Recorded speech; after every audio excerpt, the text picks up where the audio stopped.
Namaskar. Friends, what is success? Success, a simple definition of success is fixing, reaching, and achieving the goal.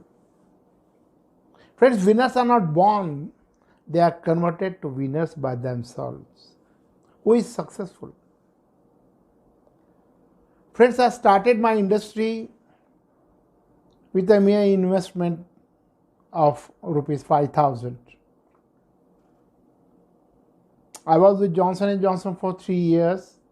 I left my job and wanted to start a pharmaceutical industry. But that time I had some problem in my financial problems in my family. That's why I started my small scale industry with a mere investment of rupees 5,000. Now it's a multi-crore industry. Am I successful? If I am successful, why I could not become Kirloskar? If Kirloskars are successful, why they could not become Tatas? If Tatas are successful, why Tatas could not become Ambanis? If Ambanis are successful, why they could not become Bill Gates? Then who is successful? Friends, एक सादी भाषा में बोला जाए तो 10 साल पहले मैं कहाँ था, 10 साल के बाद मैं कहाँ आया हूँ, यदि मेरा ग्राफ चढ़ते जा रहा है तो एक समाधान कर सकते हैं, मैं सक्सेस की तरफ जा रहा हूँ. लेकिन the moment you feel I am successful, समझो वहां से तुम्हारा डाउनफॉल शुरू हो गया. Because success is a journey, it's not the destination. इसका अंत नहीं है, ये जर्नी है, चलते ही रहना है. कई बातें मैंने जिंदगी में आज तक जो सीखी है, कई ठोकरें खाई हैं जिंदगी में मैंने. इन ठोकरों से बहुत सीखा है मैंने. और मैंने क्या सीखा है इन ठोकरों से, वो छोटे छोटे टिप्स मैं बताने जा रहा हूं. सर्वप्रथम बात यह है, you should be a patient listener. सामने वाला जब कभी भी कोई बात समझा के बोलता हो, शायद हमें पता भी हो, तो हम सुन लेना चाहिए शांति से. मैं इसलिए बता रहा हूं ये बात. मुझे याद है, मैं जब कॉलेज में था उस समय हमारे किर्लोस्कर फैमिली से एक किर्लोस्कर आए थे हमारे गैदरिंग के अंदर.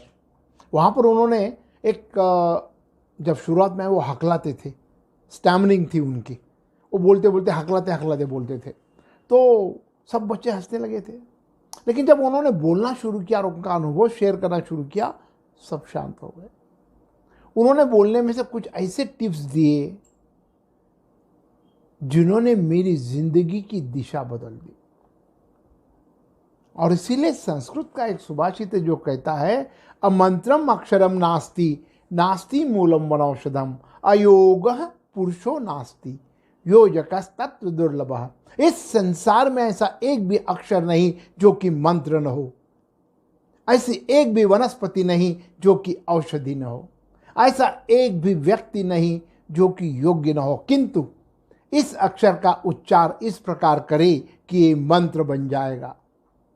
इस वनस्पति का उपयोग इस प्रकार करे कि ये औषधि बन जाएगी, और इस व्यक्ति का मार्गदर्शन इस प्रकार करे कि ये मानव से महामानव बन जाएगा. ऐसे मार्गदर्शक इस संसार में बहुत कम है.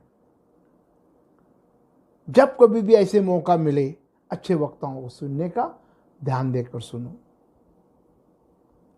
उनकी बातें सुनो. हो सकता है कभी कभी एक वाक्य हमारे जीवन की दिशा बदल देगा. तुलसीदास को अपने पत्नी से बहुत प्रेम था. पत्नी मैके गई, उससे मिलने रात में निकल पड़े. अमावस की रात, तूफानी वर्षा, रास्ते में नदी पड़ती थी, तैरने नहीं आता था. एक लाश बह रही थी, उस लाश पर बैठकर तुलसीदास उस किनारे पहुंचे. पत्नी के घर गए.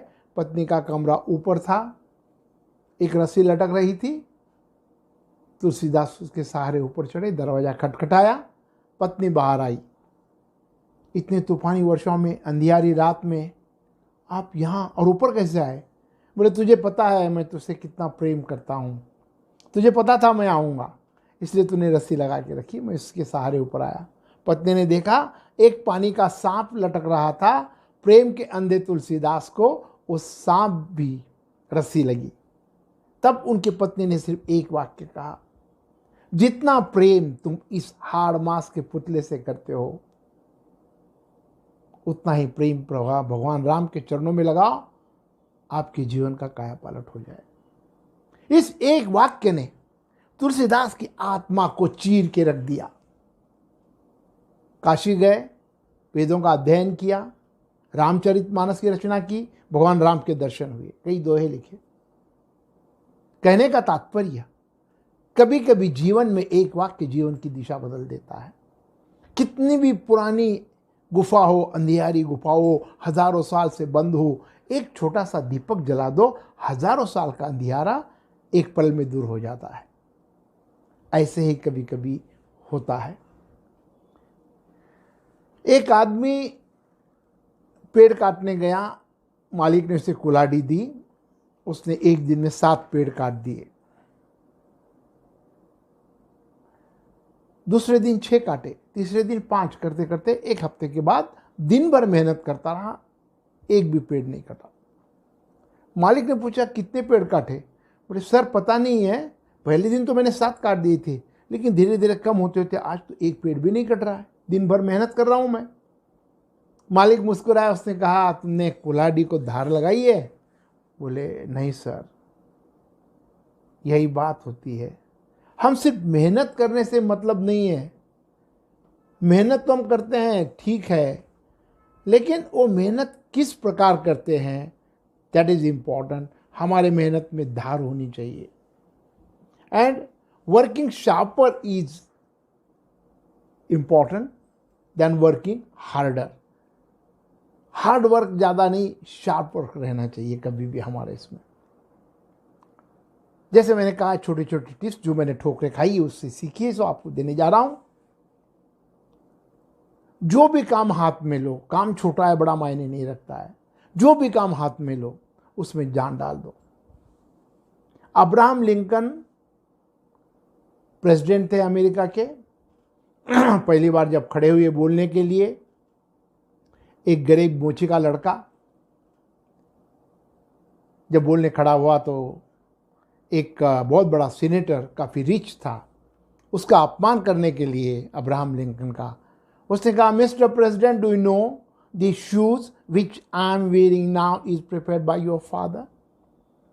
प्रेसिडेंट, क्या आप जानते हैं मैंने जो जूते पहन रखे हैं तुम्हारे बाप ने बनाए हैं?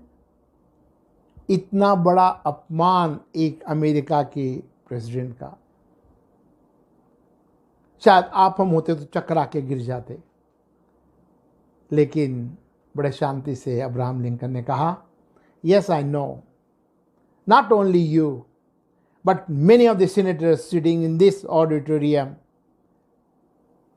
their shoes are prepared by my father. I am proud of my father because he used to put his soul in his work. क्योंकि वो अपने काम में आत्मा डाल देते थे। And if you have got any problem with your shoes, send it tomorrow to White House. I'll repair and send back to you. कहने का तात्पर्य, जो भी काम हाथ में लो उसमें जान डाल दो। Once I got a knock on my door twice, tuck tuck. I asked, who is it? मुझे जॉब मिला, I am success. बोले you cannot be success because success knocks door only once. सफलता एक ही बार दरवाजा खटखटाती है, हमने उसका फायदा उस समय से पकड़ लेना चाहिए और सक्सेस मिला लेना चाहिए। जिंदगी में डिफिकल्टीज तो आने वाली है, कोई भी इतना आसान नहीं है, जो सक्सेसफुल दिखते हैं ऐसे नहीं पहुंचते हैं। How to convert difficulty is very important. How to convert difficulty into opportunity. आपने सुना होगा कई बार प्रोफेसर बंसल के बारे में, राजस्थान के कोटा के इंचार्ज। एक इंजीनियर अलग अलग साइट पे काम करते थे। एक बार उनके पैरों में दर्द शुरू हुआ, डॉक्टर को दिखाया, कहा आप दिल्ली जाइए। दिल्ली गए, दिल्ली को डॉक्टर को दिखाया। डॉक्टर ने देखने के बाद वहाँ कहा कि देखो आपके पैरों में प्रॉब्लम होने जा रहा है, आप चल नहीं सकेंगे, बेटर आप जो है ना एक काम सब बंद कर दो घूमने करने का और बैठ के कुछ तो काम करो। पत्नी भी साथ में थी। उसने कहा कि चलो देखते हैं। आने के बाद कहा कि आप दूसरा कुछ काम करो, भी बंद कर दो। नहीं बोले मैं तो इंजीनियर हूँ, मैं दूसरा क्या काम कर सकता हूँ।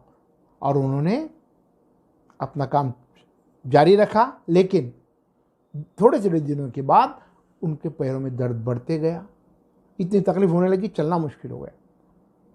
तब पत्नी ने कहा आप ट्यूशन क्यों नहीं लेते। बोले मैंने आज तक ज़िंदगी में सिखाया नहीं, मैं क्या ट्यूशन लूँगा। फिर भी पत्नी ने उनको बिना पूछे वहाँ के कॉलेज में डिक्लेयर कर दिया, मेरे पति मैथमेटिक्स की ट्यूशन लेने वाले हैं, किसी की इच्छा हो तो आ जाओ। पहली बार 7वीं फेल हुए बच्चे आए। मजबूरी से पति ने सिखाना शुरू किया, दूसरा पर्याय नहीं था, लेकिन ध्यान दे के सिखाया। मिरेक्युलस रिजल्ट आए, बच्चे अच्छे मार्क्स से पास हुए। अब इन्होंने सोचा यदि मेरे में ये स्किल है अच्छा सिखाने की, तो मैं आईआईटी के एंट्रेंस एग्ज़ाम के क्लासेस क्यों ना शुरू करूं। और उन्होंने एंट्रेंस एग्ज़ाम के क्लासेस शुरू किए। आज प्रोफेसर बंसल चल नहीं सकते, चेयर पे चलते घूमते हैं, व्हील चेयर पे, लेकिन उनकी एकेडमी जो है उसका टर्नओवर मोर देन 100 करोड़। तो how to convert difficulty into opportunity, that's what I am telling friends.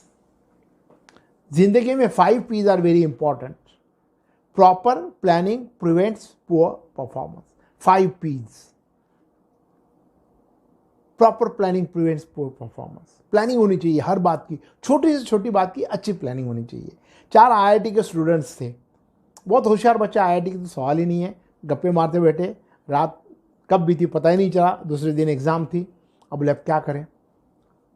Sir के पास गए, प्रिंसिपल के पास, सर कल रात में हम ड्राइव में गए थे, लॉन्ग ड्राइव पे, रास्ते में कार ख़राब हो गई, धक्का मार के लाए सर, कपड़े गंदे करके गए थे दिखाने के लिए सर को। तो सर हम आज एग्ज़ाम नहीं दे सकेंगे, कल हमारे पेपर ले। तो अच्छा हो, तो कोई बात नहीं, कल ले लेंगे। दूसरे दिन चारों बच्चों को सर ने अलग अलग कमरों में बिठाया और चारों को एक ही सवाल था, एक ही प्रश्न था, which tyre of the car was punctured. Puncture हो गया था ना कार आपका। अब ये तो उन्होंने प्लानिंग ही नहीं किया। एक ने लिखा सामने का लेफ्ट साइड का, दूसरे ने लिखा सामने का राइट साइड का, तीसरे ने पिछला लेफ्ट, चौथे ने पिछला राइट। चारों के जवाब अलग अलग आए। सर ने देखते ही कहा बच्चों, जहाँ तुम पढ़ रहे हो उसका मैं बॉस हूँ, मैं प्रिंसिपल हूँ, मुझे बनाने जा रहे हो। कहने का तात्पर्य प्रॉपर प्लानिंग होनी चाहिए। उन्होंने प्लानिंग ही नहीं किया, ऐसा कुछ सवाल आएगा। तो proper planning prevents poor performance. कई बार होता ऐसा है कि ज़िंदगी में प्रॉब्लम्स तो आने वाले, जब हम बिजनेस शुरू कर रहे हैं और भी कुछ शुरू करो, प्रॉब्लम तो आना ही है, लेकिन इसका डर हमारे दिल में ज़्यादा होता है। आपको एक बात बता दूं कि ज़िंदगी में जितने हम सोचते हैं कि इतने प्रॉब्लम आएंगे, ये आएगा, ऐसा प्रॉब्लम आएगा, ऐसा, 80% प्रॉब्लम झूठे होते हैं, ये अपने मन गढ़ंत होते हैं, मन के भूत होते हैं। 20% प्रॉब्लम सच हो सकते हैं, लेकिन 80% प्रॉब्लम मन गढ़ंत होते हैं। कई बार हम जो सोचते नहीं हैं, जो उसका हवा बना के रख देते हैं। कहते हैं कि एक पठान था, हर रोज़ ऊंचा पूरा 6.5 फीट का, बस में आता था, आते ही कहता था, वो कंडक्टर कहता था टिकट, तो पठान कहता था पठान पैसा नहीं देता। कंडक्टर यूं ऊपर देखता था, उसके तरफ इतना ऊंचा पूरा आदमी, ठीक है बोले उसने, ओ बैठ जाओ। हर रोज़ आता पठान, यही कहता, टिकट कहता कंडक्टर, पठान कहता पठान पैसा नहीं देता, अब बैठ जा बोलता। एक ड्राइवर हर रोज़ देखता था, उसे बड़ा गुस्सा आता था, ये पठान पैसा क्यों नहीं देता। तो बोले इसको दिखाना पड़ेगा। फिर उसने कराटे के क्लास लगाए। बोले इतने बड़े, इतने हेवी हेप्टी आदमी को यदि हराना है तो कराटे सीखना पड़ेगा। कराटे सीखा, रोज़ 1 लीटर दूध पीता था। 6 महीने के बाद वर्दिश के बाद अच्छा तैयार हो गया, उसको कॉन्फिडेंस आ गया, अब मैं पठान को मार सकता हूँ। हर रोज़ की तरह पठान आया गाड़ी में, बस में आते ही कंडक्टर का टिकट, बोले पठान पैसा नहीं देता, बैठ जाओ। ड्राइवर ने बाजू में गाड़ी ली, रोकी, चाबी निकाली, जेब में डाली, सामने से आया, पंच मारने की तैयारी से खड़ा हो गया। पठान पैसा क्यों नहीं देता? पठान घबरा गया, उसने इमीडिएट अंदर से एक पास निकाला बस का, क्योंकि पठान के पास पास है इसलिए पैसा नहीं देता। कहने का मतलब वो जो डर था वो झूठा था। ऐसे हमारे जो भूत होते हैं बड़े बड़े प्रॉब्लम्स के मन में, वो हम बना के रखते हैं, सच्चे नहीं होते हैं। और एक बात है निश्चित, हर प्रॉब्लम का एक सॉल्यूशन होता है। कुछ भी प्रॉब्लम उसका सॉल्यूशन तो है। हमारे स्कूल में हम सीखते थे ना थ्योरम, वो थ्योरम का सॉल्यूशन रहता ही है। ऐसे हर प्रॉब्लम का सॉल्यूशन होता है। थोड़ा ढूंढने के लिए मेहनत करना पड़ता है, हिम्मत नहीं हारनी चाहिए। हर प्रॉब्लम का सॉल्यूशन है। राजा भोज के पास 9 कवि थे, कालिदास भी थे उसमें, लेकिन 9 कवि अलग थे। उसमें का था, पहला था एक पाठी, जो एक बार कुछ भी बात सुन ले पाठ हो जाता था। दूसरा था 2 पाठी, 2 बार सुना कि पाठ होता। तीसरा 3 पाठी, ऐसे 9 पाठी, 9वां जो था 9 बार सुना कि पाठ हो जाता था। राजा भोज ने डिक्लेयर किया कि यदि कोई भी आकर मुझे नई कविता सुनाए, मैं उसको 1000 मोहरे इनाम दूंगा। कोई भी कवि आता, कविता सुनाता, वो एक पार्टी कवि खड़ा हो जाता, बोले महाराज ये तो पुरानी कविता मैंने सुनी है, वो सुना देता। 2 पार्टी 2 बार सुन ली, उसने सुना दी। 3 पार्टी 3 बार, ऐसे 9 पार्टी सुनते खड़े हो जाते थे। नहीं नहीं महाराज झूठी बात है, ये तो हमने सुनी हुई कविता पुरानी है, नहीं है, किसी को इनाम ही नहीं मिल देते थे। एक गरीब ब्राह्मण था, उसने बहुत अच्छी कविता बनाई, लेकिन पता था कि ये 9 पाठी ब्राह्मण में 9 पाठी जो हैं कवि मुझे सुनने नहीं देंगे, अब नहीं सुनेंगे, कुछ तो प्रॉब्लम क्रिएट करेंगे। वो कालिदास के पास गया, कालिदास को बताया मेरी बेटी की शादी है, कुछ मदद करो। क्या करूं? कालिदास उसके कान में एक मंत्र दिया, बोले तू ये कविता सुना। दूसरे दिन जब राज दरबार में आया राजा भोज के, तो उस ब्राह्मण ने कविता सुनाई जिसका अर्थ ये था, हे महाराज, तुम्हारे बाप ने मेरे बाप से 50,000 मोहरे का कर्ज लिया था, उसको लौटाने की तिथि आज की है। अब महाराज ने एक पार्टी कवि से पूछा, क्या कविता सुनी है तुमने? यदि उसने हाँ कह दिया और सुना दी, तो महाराज को तो 50,000 मोहरे देनी पड़ती थी। इसलिए वो चुप रहा, नहीं महाराज मैंने नहीं सुनी। दूसरे को पूछा, तीसरे शब्द ने ना कह दी और दे दी। कहने का मतलब हर प्रॉब्लम का एक सॉल्यूशन होता है। प्रॉब्लम कितना भी बड़ा रहो, उसको सॉल्यूशन तो होता ही है। और कोई भी काम जब शुरू करें हम, तो उसका बेसिक नॉलेज होना बहुत ज़रूरी है। बेसिक नॉलेज यदि न हो तो निश्चित हम इसके अंदर सक्सेसफुल नहीं हो सकते। मुझे याद है मैंने मास्टर ऑफ फार्मेसी किया, उस समय जब ग्रेजुएशन से गया था, फिर पीएचडी किया। तो पीएचडी मास्टर ऑफ फार्मेसी तो निकल गया, लेकिन पीएचडी में बेसिक नॉलेज रहे बिना नहीं हो रहा था कुछ भी काम मेरा।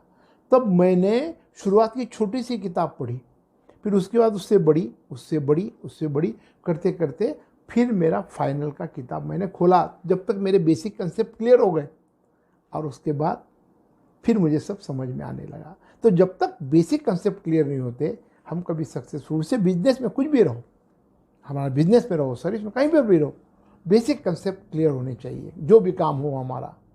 And one thing we should remember, there is no substitute for hard work. मेहनत तो करनी ही पड़ती है। मैं शुरू के दिनों में साइकिल पे घूमता था लेके, फिर सूटकेस में लेके घूमता था मेरा प्रोडक्ट। मैं अपनी तारीफ करने के लिए नहीं बोल रहा हूँ, हर किसी को यही करना पड़ता है जब शुरुआत में होता है। तो शुरुआत जब कोई करता है तो यही रास्ता है उसके लिए, मेहनत। There is no substitute for hard work. इसलिए किसी ने कहा है कि the heights by great man reach and kept were not attend by sudden flight, but they while their companions slept were toiling upwards in the night। आज जो इतने ऊंचाई पे हमें लोग दिख रहे हैं, वो अचानक नहीं पहुंचे, उसके पीछे उनकी बहुत तपस्या है। जब उनके कॉम्पिटिटर आराम से रात में सो रहे थे, ये एक एक सीढ़ी करके ऊपर चढ़ रहे थे। And top floor is always vacant, वहां पहुंचने की कोशिश हमको करना है। There is no substitute for hard work. अपने पे कॉन्फिडेंस होना भी ज़रूरी है। अपना मनोबल कभी कम नहीं होने देना चाहिए, डिफ़िकल्टीज आए तो। स्कूल में कविता सुनी हमने, नन्ही चींटी जब दाना लेकर चलती है, चढ़ती दीवारों पे 100 बार फिसलती है। मन का विश्वास रगों में साहस भरता है, चढ़कर गिरना गिरकर चढ़ना इसे ना अखरता है। आखिर इसकी मेहनत बेकार नहीं होती, कोशिश करने वालों की कभी हार नहीं होती। असफलता एक चुनौती है, इसे स्वीकार करो। क्या कमी रह गई, देखो और सुधार करो। जब तक न सफल हो, नींद चैन को त्यागो तुम। संघर्ष का मैदान छोड़कर मत भागो तुम। कुछ किए बिना ही जय जयकार नहीं होती, कोशिश करने वालों की कभी हार नहीं होती। तो मंजिल तक पहुंचना है तो कोशिश तो करते ही रहना है हमें। नेगेटिव थिंकिंग नहीं आने देना है हमारे इसमें। नेगेटिव कमेंट्स भी आएंगे, लोगों की तरफ ध्यान नहीं देना है। शुरू के दिनों में होता है ऐसा, कभी भी हम जब प्रगति की तरफ बढ़ने लगते हैं और नेगेटिव कमेंट्स आना शुरू हो गए, समझना मैं आगे बढ़ रहा हूँ। लेकिन हिम्मत नहीं हारनी है। एक बार फ्रॉग्स की, ऐसे कहते हैं मेंढकों की रेस लगी, बहुत बड़ी रेस लगी। वो जो टावर दिख रहा है इतना बड़ा, लाइट का टावर इतना ऊंचा, उसके टॉप पे कौन पहुंचेगा। सब मेंढक रेस में खड़े थे। धीरे धीरे करते करते सब मेंढक गए। नीचे जो ऑडियंस था मेंढकों का, वो चिल्ला रहे थे, इट इज इम्पॉसिबल इम्पॉसिबल, चढ़ ही नहीं सकते चढ़ ही नहीं सकते। कई मेंढक धीरे धीरे करते करते चढ़ते चढ़ते बीच में से गिर के गिरते थे, चढ़ते थे, गिरते थे, सब गिरते गए। आखिर में एक छोटा सा मेंढक धीरे धीरे धीरे करते करते एकदम टॉप पे पहुंच गया।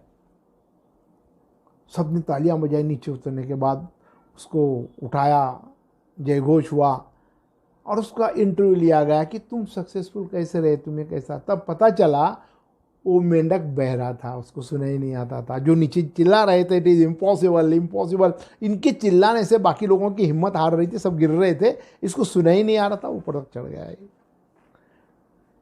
इसलिए बहरा बन जाना है। नेगेटिव कमेंट्स आने लगे हमारी तरफ तो उसको ध्यान नहीं देना है। दूसरी बात, थोड़ा सा यश मिलने लगा कामों में, एक छोटा सा अहंकार हमारे में आ जाता है, आई एम समथिंग डिफरेंट। ये नहीं आने देना है, क्योंकि संस्कृत का एक सुभाषित है जो कहता है, जरा रूपम हरति धैर्यम आशा, मृत्यु प्राणान धर्मचर्या मासुया, क्रोध क्षीयमशील मनारे सेवा, रियम काम सर्वमेवाभिमान। जरा या बुढ़ापा सुंदरता का नाश करता है, आशा धैर्य का नाश करती है, मत्सर या द्वेष धर्माचरण का नाश करता है, क्रोध विवेक का नाश करता है, असभ्य व्यक्ति से किया वाद विवाद शील का नाश करता है, वासना जागृत होने पर लज्जा का नाश होता है, अहंकार अहम भाव ईगो सर्वनाश कर देता है। और इसलिए हमको ध्यान रखना है कि पोलाइटनेस हो, जिंदगी में पोलाइटनेस हो। झुकता वही है जिसमें जान होती है, अकड़ तो मुर्दे की पहचान होती है। अकड़ना किस बात का है, पोलाइटनेस होनी चाहिए। दूसरी बात, हमारे पास कंसिस्टेंसी होनी चाहिए। यश कभी अचानक नहीं मिलता। जो भी काम कर रहे हैं हम उसमें, क्योंकि बॉम्बे के अंदर जो खाली बॉटल का धंधा करते हैं ना, जो बाजार में घूम घूम के खाली बॉटल करके बॉम्बे बेचते हैं वो लोग, या रद्दी करने वाले, करोड़पति हैं, अब्जोपति लोग हैं।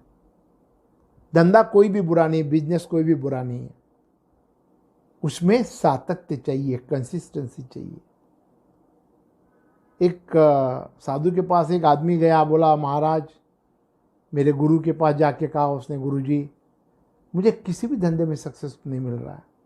मैंने पहले किराना लगाया, किराना का दुकान चला नहीं, इलेक्ट्रिकल का लगाया नहीं चला, जनरल लगाया नहीं चला, कई धंधे बदले लेकिन सक्सेसफुल ही नहीं रहा। हर साल धंधा बदला। गुरुजी ने उसे खेत में लेके गए, बोले यहाँ एक 10 फीट का खड्डा कर दें, किया, और आगे थोड़ा आगे जाके और एक 10 फुट का खड्डा कर दे, ऐसे 10 खड्डे कराए। बोले पानी लग गया? बोले गुरुजी 10 फुट में पानी लगता है क्या? बोले तूने 10-10 के 10 फुट खड्डे किए, अब तूने एक ही खड्डा यदि 100 फुट का किया होता तो पानी लगता है नहीं? बोले हाँ लगता था। यही बात है, किसी भी धंधे में अचानक सक्सेस नहीं मिलता, इसमें कंसिस्टेंसी होना ज़रूरी है, सातत्य रहना ज़रूरी है, तो यश मिलता है। धंधा कोई भी बुरा नहीं है, काम कोई भी बुरा नहीं है। Time management is very important.